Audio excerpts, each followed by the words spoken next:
அல்லாஹ்வின் உதவியின் தாமதமாகிறது. பொறுமையாளர்களுக்கு அல்லாஹ் தரும் மகத்தான நற்செய்தி. அஸ்ஸலாமு அலைக்கும் வ ரஹ்மத்துல்லாஹி வ பரகாதுஹு. அன்பான சகோதரர்களே, சகோதரிகளே, நம் வாழ்க்கையில் சில நேரங்களில் ஒரு கேள்வி நம் மனதில் எழுகிறது. நான் இவ்வளவு நாளாக துஆ செய்கிறேன், ஆனால் இன்னும் மாற்றம் வரவில்லையே. ஏன் அல்லாஹ்வின் உதவி தாமதமாகிறது? நான் தொழுகிறேன், குர்ஆன் ஓதுகிறேன், பாவங்களை விட்டு விலக முயற்சி செய்கிறேன், ஆனாலும் என் சோதனை மட்டும் முடிவதில்லை. இப்படிப்பட்ட கேள்விகள் பல நல்ல முஸ்லிம்களின் மனதிலும் தோன்றி இருக்கின்றன. ஆனால் வச்சிருக்கிறது ஒரு விஷயத்தை நாம் மறந்துவிடக் கூடாது. அல்லாஹ் ஒருபோதும் தனது அடியார்களை மறந்துவிட மாட்டான். அவன் தரும் ஒவ்வொரு தாமதத்திற்கும் ஒரு ஞானம் இருக்கான். நாம் பார்க்க முடியாத எதிர்காலத்தை அல்லாஹ் பார்க்கிறான். நாம் இன்று இழப்பு என்று நினைப்பது நாளை நமக்கு மிகப்பெரிய நன்மையாக மாறலாம். இன்று இந்த வீடியோவில் குர்ஆன் என்ன சொல்கிறது, ஏன் அல்லாஹ் உதவியை தாமதப்படுத்துகிறான், பொறுமையாளர்களுக்கு என்ன வாக்குறுதி கொடுத்திருக்கிறான் என்பதையோவை முழுமையாக பார்க்கொள்வோம். இந்த வீடியோ முழுமையாக பாருங்கள். ஒருவேளை இன்று நீங்கள் கேட்கும் ஒரு குர்ஆன் வசனம் உங்கள் வாழ்க்கையை மாற்றக்கூடும். இன்ஷா அல்லாஹ். முதல் பாடம். இந்த உலகம் ஒரு சோதனை. பலர் நினைப்பது என்னவென்றால், நான் நல்லவனாக இருந்தால் என் வாழ்க்கையில் எந்த கஷ்டமும் வரக்கூடாது. ஆனால் குர்ஆன் இதற்கு வேறு பதிலை சொல்கிறது. அல்லாஹ் கூறுகிறான், லாய் ஹசிபன் நாஸ் யுத்ரகு அன் யகூலு ஆமன்னா வஹும் லா யுஃப்தனூன. நாங்கள் ஈமான் கொண்டோம் என்று கூறிவிட்டால் மட்டும் அவர்கள் சோதிக்கப்படாமல் விடப்படுவார்கள் என்று மனிதர்கள் நினைக்கிறார்களா? சூரத்தில் அங்கபூத் இந்த வசனம் நமக்கு மிகப்பெரிய உண்மையை நினைவூட்டுகிறது. ஈமான் சொல்வது எளிது, ஆனால் அந்த ஈமானில் உறுதியாக நிற்பதுதான் உண்மையான சோதனை. அதனால் ஒரு முஸ்லிமின் வாழ்க்கையில் சோதனை வருவது அல்லாஹ் அவனை வெறுக்கிறான் என்பதற்கான அடையாளம் அல்ல, மாறாக அது அவனுடைய ஈமானை உயர்த்துவதற்கான வாய்ப்பாக இருக்கலாம். ஒரு மாணவன் தேர்வு எழுதும் போது அவன் ஆசிரியர் அவனை ரஷ்யா டீல் வச்சேறு வைப்பதில்லை. அவன் அடுத்த வகுப்புக்கு தகுதியானவனா என்பதை அறியத்தான் தேர்வு வைக்கிறார். அதே போல அல்லாஹ் நம்மை சோதிப்பது நம்மை அழிக்க அல்ல, நம்மை உயர்த்துவதற்காக, நம் பொறுமையை வெளிப்படுத்துவதற்காக. அல்லாஹ் நிச்சயமாக சோதிப்பான். அல்லாஹ் தெளிவாக கூறுகிறான், வலனப்லுவன்னக்கும் பிஷைஇன் அல்கௌஃப் வல்ஜோ வனக்ஸின் மின அலம்வாலி வலன்ஃபுஸ் வல்தமராத் வட் வபஷிர் சாபிரீன். நிச்சயமாக உங்களை பயம், பசி, செல்வ இழப்பு, உயிர் இழப்பு மற்றும் விளைச்சல் இழப்பு போன்றவற்றால் சோதிப்போம். பொறுமையாளர்களுக்கு நற்செய்தி கூறுவீராக. சூரத்துல் பகரா கவனியுங்கள். அல்லாஹ் சோதனை வரலாம் என்று சொல்லவில்லை, நிச்சயமாக சோதிப்போம் என்று கூறுகிறான். அதாவது இந்த உலகத்தில் சோதனை இல்லாத வாழ்க்கை யாருக்கும் இல்லை. பணக்காரருக்கும் சோதனை உண்டு, ஏழைக்கும் சோதனை உண்டு, திருமணமானவருக்கும் சோதனை உண்டு, திருமணம் ஆகாதவருக்கும் சோதனை உண்டு, நோயாளிக்கும் சோதனை உண்டு, ஆரோக்கியமாக இருப்பவருக்கும் வேறு விதமான சோதனை உண்டு. ஒவ்வொருவருக்கும் அவரவர் நிலைக்கு ஏற்ற சோதனையை அல்லாஹ் அளிக்கிறான். பொறுமையாளர்களின் பதில் எப்படி இருக்கும்? அடுத்த வசனத்தில் அல்லாஹ் கூறுகிறான், தல்லதீன இதா அஸபத்ஹும் முஸீபா காலுவா இன்னா லில்லாஹி வன்னா இலைஹி ராஜிஊன. அவர்களுக்கு ஒரு துன்பம் ஏற்பட்டால் நிச்சயமாக நாங்கள் அல்லாஹ்வுக்கே உரியவர்கள், நிச்சயமாக அவனிடமே திரும்பிச்சு செல்லக்கூடியவர்கள் என்று கூறுவார்கள். சூரத்துல் பகரா. இன்னா லில்லாஹி வ இன்னா இலைஹி ராஜிஊன் என்று நாம் சொல்வது மரண செய்தி வந்த போது மட்டும் அல்ல, எந்த சோதனை வந்தாலும் நம்முடைய இதயம் அல்லாஹ்வை நோக்கி திரும்ப வேண்டும் என்பதற்கான நினைவூட்டலாகும். இந்த ஒரு வார்த்தை ஒரு முஸ்லிமின் மனதில் அமைதியை உருவாக்கும். ஏனெனில் நாம் அல்லாஹ்வின் சொத்து. அவன் எதை கொடுத்தாலும் அதில் ஞானம் இருக்கிறது. அன்பான சகோதரர்களே, இன்று நீங்கள் எந்த சோதனையில் இருந்தாலும், வேலை இல்லாமை, கடன், குடும்ப பிரச்சனை, உடல் நலக்குறைவு, திருமண தாமதம் அல்லது மனவேதனை எதுவாக இருந்தாலும் இந்த வசனங்களை நினைவில் வைத்துக் கொள்ளுங்கள். இது உங்கள் வாழ்க்கையின் முடிவு அல்ல. ஒருவேளை அல்லாஹ் உங்களுக்காக மிகப்பெரிய நன்மையை தயாரித்துக் கொண்டிருக்கலாம், ஆனால் அதற்கு முன் உங்கள் பொறுமையை அவன் உயர்த்த விரும்புகிறான். நாம் அனைவரும் வாழ்க்கையில் ஒரு கட்டத்தில் இப்படி சிந்தித்திருப்போம், என் துஆவை அல்லாஹ் கேட்கிறானா? நான் தினமும் தொழுகிறேன், கண்ணீர் விட்டு துஆ செய்கிறேன், ஆனால் ஏன் இன்னும் பதில் கிடைக்கவில்லை? இந்த கேள்விக்கு குர்ஆன் மிக அழகான பதிலை அளிக்கிறது. அல்லாஹ் ஒவ்வொரு துஆவையும் கேட்கிறான். அல்லாஹ் குர்ஆனில் கூறுகிறான், வைசா சாலக்க இபாதி அன்னி ஃபைன்னி கரீப் உஜீபு தாவதத்தா இசாதானி. என் அடியார்கள் என்னை பற்றி உம்மிடம் கேட்டால் நிச்சயமாக நான் மிக அருகில் இருக்கிறேன். என்னை அழைப்பவரின் துஆவை அவர் என்னை அழைக்கும் போது நான் ஏற்றுக்கொள்கிறேன். சூரத்துல் பகரா இந்த வசனத்தில் அல்லாஹ் நான் தொலைவில் இருக்கிறேன் என்று கூறவில்லை, நான் அருகில் இருக்கிறேன் என்று கூறுகிறான். அதாவது உங்கள் இதயத்தில் நீங்கள் சொல்லும் அமைதியான துஆவையும் அல்லாஹ் கேட்கிறான். உங்கள் கண்ணீரையும் அவன் பார்க்கிறான். உங்கள் வேதனையையும் அவன் அறிகிறான். உங்கள் வாயால் சொல்ல முடியாத துஆவை கூட உங்கள் இதயத்தின் மொழியை அல்லாஹ் அறிவான். அப்படி என்றால் ஏன் தாமதம்? ஒரு சிறிய உதாரணத்தை பார்ப்போம். 5 வயது குழந்தை ஒரு கூர்மையான கத்தியை பார்த்து, அப்பா எனக்கு இதை தாருங்கள் என்று கேட்கிறது. அன்பான தந்தை என்ன செய்வார்? உடனே கொடுப்பாரா? இல்லை. அவர் குழந்தையை வெறுப்பதால் கொடுக்கவில்லை, அந்த குழந்தைக்கு இன்னும் அது நன்மை அல்ல என்பதால் கொடுக்கவில்லை. அதே போல நாம் அல்லாஹ்விடம் ஒன்னு கேட்கிறோம், அது நமக்கு நல்லது என்று நினைக்கிறோம். ஆனால் அல்லாஹ் நம்முடைய நாளையும் எதிர்காலத்தையும் அறிவான். அவன் அறிவு எல்லையற்றது. நம்முடைய அறிவு மிகவும் குறைவு. நமக்கு பிடிக்காத ஒன்றில் நன்மை இருக்கலாம், அல்லாஹ் கூறுகிறான். சுவாசா அன் தக்ரஹுவா ஷையன் வஹு கைருல் லக்கும் சுவாசா அன் துஹிப்புவா ஷையன் வஹு ஷருல் லக்கும் வல்ல யாலமும் அன்தும் லா தஅலமுன. ஒரு விஷயத்தை நீங்கள் வெறுக்கலாம், ஆனால் அதில் உங்களுக்கு நன்மை இருக்கலாம். ஒரு விஷயத்தை நீங்கள் விரும்பலாம், ஆனால் அதில் உங்களுக்கு தீமை இருக்கலாம். அல்லாஹ் அறிவான், நீங்கள் அறிய மாட்டீர்கள். சூரத்துல் பகரா. இந்த வசனத்தை நம் வாழ்க்கையில் பலமுறை அனுபவித்திருப்போம். ஒரு வேலை கிடைக்கவில்லை, அப்போது நாம் மிகவும் வருத்தப்பட்டோம். சில மாதங்களுக்கு பிறகு அதைவிட சிறந்த வேலை கிடைத்தது. அப்போதுதான் புரிந்தது, அல்லாஹ் அந்த வேலையை தடுக்கவில்லை என்றால் இந்த நல்ல வாய்ப்பு கிடைத்திருக்காது. அதே போல் சில உறவுகள் முடிவடைகின்றன, சில திட்டங்கள் தோல்வி அடைகின்றன, சில ஆசைகள் நிறைவேறுவதில்லை. அந்த நேரத்தில் நமக்கு புரியாது. ஆனால் காலம் கடந்த பிறகு இதுவே எனக்கு நன்மை என்று உணர்கிறோம். நபிமார்களின் வாழ்க்கையிலும் காத்திருப்பு இருந்தது. அல்லாஹ்வின் மிகவும் நேசிக்கப்பட்ட அடியார்கள் யார்? நபிமார்கள். ஆனால் அவர்கள் கூட உடனடி நிம்மதியை பெறவில்லை. நபி நூஹ் அலைஹிஸ்ஸலாம் 100 ஆண்டுகள் தனது மக்களை அல்லாஹ்வின் வழிக்கு அழைத்தார். அவர் அவர்களிடையே 1000 ஆண்டுகளில் 50 ஆண்டுகள் குறைவாக 50 ஆண்டுகள் தங்கியிருந்தார். சூரத்துல் அங்கபூத். இவ்வளவு நீண்ட காலம் அடைத்தும் மிகச் சிலரே ஈமான் கொண்டனர். ஆனால் அவர் மனம் தளரவில்லை. நபி யூசுப் அலைஹிஸ்ஸலாம் சகோதரர்களால் கிணற்றில் தள்ளப்பட்டார், அடிமையாக விற்கப்பட்டார், சிறையில் அடைக்கப்பட்டார். எத்தனை ஆண்டுகள் கஷ்டம்! ஆனால் இறுதியில் அல்லாஹ் அவரை எகிப்தின் உயர்ந்த பொறுப்பில் அமர்த்தினான். அந்த நீண்ட காத்திருப்பு வீணாகவில்லை.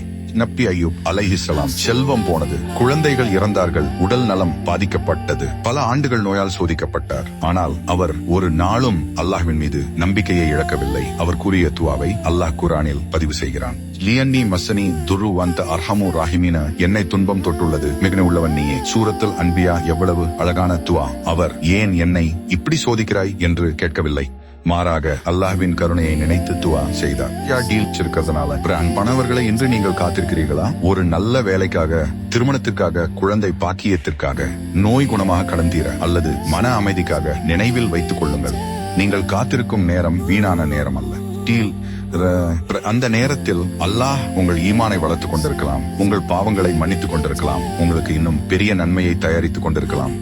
பொறுமை என்பது வெறும் காத்திருப்பது அல்ல, அல்லாஹ்வின் வாக்குறுதியை நம்பிக்கையுடன் காத்திருப்பதுதான் உண்மையான பொறுமை. இதுவரை நாம் பார்த்தது சோதனை என்பது அல்லாஹ்வின் கோபத்தின் அடையாளம் அல்ல, மாறாக அது ஒரு முஃமினின் ஈமானை உயர்த்தும் ஒரு வாய்ப்பு. இப்போது ஒரு முக்கியமான கேள்வியை பார்ப்போம். அல்லாஹ் ஏன் சிலருக்கு உடனே உதவி செய்கிறான், சிலருக்கு ஏன் காத்திருக்க வைக்கிறான்? இதற்கான பதில் குர்ஆனிலும் நபிமார்களின் வாழ்க்கையிலும் உள்ளது. அல்லாஹ்வின் நேரம் எப்போதும் சரியான நேரம். நாம் நேரத்தை பார்க்கிறோம், ஆனால் அல்லாஹ் முடிவையும் அதன் நன்மையையும் பார்க்கிறான். சில நேரங்களில் நாம் சொல்வோம், யா அல்லாஹ் இப்போதே இந்த பிரச்சனையை நீக்கிவிடு. ஆனால் அல்லாஹ் அறிவான், இன்னும் கொஞ்சம் பொறுமையாக இரு, நான் உனக்காக இன்னும் சிறந்ததை தயாரித்து வைத்திருக்கிறேன். அதனால்தான் ஒரு முஸ்லிம் தாமதத்தை மறுப்பு என்று நினைக்கக்கூடாது. சில நேரங்களில் தாமதம் என்பது அல்லாஹ்வின் கருணையின் ஒரு வடிவம். மூசா அலைஹிஸ்ஸலாம் மற்றும் கடல் நபி மூசா அலைஹிஸ்ஸலாம் தமது மக்களுடன் சென்ற போது முன்னால் செங்கடல், பின்னால் ஃபிர்அவ்னின் படை மனிதர்களின் பார்வையில் தப்பிக்க வழியே இல்லை. அப்போது அவருடைய தோழர்கள் கூறினார், நிச்சயமாக நாம் பிடிபட்டு விடுவோம். சூரத்து ஷுவரா. ஆனால் நபி மூசா அலைஹிஸ்ஸலாம் என்ன பதில் சொன்னார்? கல்லா இன்மை ரப்பி சயீதீன். ஒருபோதும் இல்லை, நிச்சயமாக என்னுடன் என் இறைவன் இருக்கிறான், அவன் எனக்கு வழிகாட்டுவான். சூரத்து ஷுவரா. எவ்வளவு வலிமையான ஈமான்! அப்போது கடல் இன்னும் பிளக்கப்படவில்லை, அதிசயம் இன்னும் நடக்கவில்லை. ஆனால் அதிசயம் நடப்பதற்கு முன்பே அவர் அல்லாஹ்வின் மீது முழு நம்பிக்கை வைத்தார். அதன் பிறகுதான் அல்லாஹ் கடலை பிளந்தான். இதிலிருந்தான் அல்லாஹ் கற்றுக்கொள்வது, நாம் கற்றுக்கொள்வது. அற்புதம் நடப்பதற்கு முன் ஈமான் உறுதியாக இருக்க வேண்டும். யாக்கூப் அலைஹிஸ்ஸலாம் அவர்களின் பொறுமை. நபி யூசுப் அலைஹிஸ்ஸலாம் காணாமல் போன போது அவரது தந்தை நபி யாக்கூப் அலைஹிஸ்ஸலாம் மிகுந்த துயரத்தில் இருந்தார். ஆனால் அவர் அல்லாஹ்வை பற்றி ஒரு தவறான வார்த்தையும் பேசவில்லை. அவர் கூறியது, ஷப்ர் ஜமீல், எனக்கு அழகிய பொறுமையே சிறந்த வழி. சூரத் யூசுப். அழகிய பொறுமை என்றால் என்ன? குறை கூறாத பொறுமை, அல்லாஹ்வை குற்றம் சாட்டாத பொறுமை, நம்பிக்கையை இழக்காத பொறுமை. அதுதான் சப்ருன் ஜமீல். அல்லாஹ்வின் கருணையில் நம்பிக்கையை இழக்காதீர்கள். சில நேரங்களில் என்னால் இனிமேல் முடியாது, என் வாழ்க்கை முடிந்துவிட்டது என்று சிலர் நினைக்கலாம். ஆனால் அல்லாஹ் கூறுகிறான், தக்னத்துவா மின் ரஹ்மல்லஹே, அல்லாஹ்வின் கருணையில் நம்பிக்கையை இழந்து விடாதீர்கள். சூரத்து சுமர் வசனத்தின் ஒரு பகுதி இந்த வசனம். பெரிய பாவம் செய்தவர்களுக்கு கூட நம்பிக்கை அளிக்கிறது. அப்படி இருக்க சோதனையில் இருக்கும் ஒரு முஃமின் ஏன் நம்பிக்கையை இழக்க வேண்டும்? அல்லாஹ்வின் கருணை நம் கற்பனைக்கும் அப்பாற்பட்டது. பொறுமையாளர்களுக்கு அல்லாஹ்வின் வாக்குறுதி. அல்லாஹ் கூறுகிறான், லீனமா யுவஃபி சாபிரூன அஜ்ரஹும் பிகைரி ஹிசாப். பொறுமையாளர்களுக்கு அவர்களின் கூலி கணக்கில்லாமல் முழுமையாக வழங்கப்படும். சூரத்து சுமர் இந்த வசனத்தில் ஒரு அற்புதமான செய்தி இருக்கிறது. தொழுகைக்கு நன்மை உண்டு, நோன்புக்கு நன்மை உண்டு, தானத்திற்கு நன்மை உண்டு. ஆனால் பொறுமைக்கான நன்மை மட்டும் கணக்கில்லாமல் வழங்கப்படும் என்று அல்லாஹ் கூறுகிறான். அதன் முழு அளவை நாமே கற்பனை செய்ய முடியாது. ஒவ்வொரு கண்ணீரும் அல்லாஹ்வுக்கு தெரியும். நீங்கள் இரவில் தனியாக அழுதிருக்கலாம், யாரிடமும் சொல்லாமல் மனவேதனையுடன் இருந்திருக்கலாம். உங்கள் வலியை உலகம் புரிந்து கொள்ளாமல் இருக்கலாம். ஆனால் அல்லாஹ் அனைத்தையும் அறிவான். ஒரு முஹ்மின் சிந்தும் ஒவ்வொரு கண்ணீரும் பொறுமையுடன். சோதனையும் அல்லாஹ்விடம் வீணாகாது. அவன் தாமதப்படுத்தலாம், ஆனால் ஒருபோதும் மறந்துவிட மாட்டான். அன்பானவர்களே, இன்று உங்கள் துஆவிற்கு இன்னும் பதில் கிடைக்கவில்லையா? அப்படியானால் மனம் உடையாதீர்கள். ஒருவேளை உங்கள் வாழ்க்கையின் மிக அழகான அத்தியாயத்தை எழுதி கொண்டிருப்பவன் அல்லாஹ் தான். நமக்கு செய்ய வேண்டியது ஒன்று மட்டுமே, ஈமானை உறுதியாக வைத்துக் கொண்டு துஆவை விடாமல் பொறுமையுடன் அல்லாஹ்வை நம்பி முன்னேறுவது. இதுவரை நாம் பார்த்தது சோதனை என்பது அல்லாஹ்வின் கோபத்தின் அடையாளம் அல்ல. அல்லாஹ்வின் தாமதம் என்பது மறுப்பல்ல, அது ஒரு ஞானம் நிறைந்த திட்டம். இப்போது ஒரு மிக முக்கியமான உண்மையை பார்ப்போம். சோதனை வந்தபோது ஒரு முஸ்லிம் என்ன செய்ய வேண்டும்?